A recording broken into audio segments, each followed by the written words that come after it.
Bu Amel? Bu Sari, itu bakso punya ibu. Oh iya bu. Bu, ini mangkuknya punya siapa ya? Ya punya saya lah bu. Kayak punya saya ya bu. Memangnya yang punya mangkok kayak gitu cuman ibu doang? Banyak loh yang punya. A few moments later. Bu Amel, saya pulang dulu ya. Loh bu, kok mangkuk saya mau dibawa toh?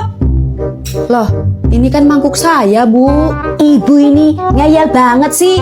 Udah dibilang itu mangkuk saya. Ibu jangan ngaku-ngaku barang orang dong. Fitnah itu namanya. Tapi ini beneran mangkuk saya Bu Amel. Soalnya ada namanya. Coba lihat juga yang itu bu.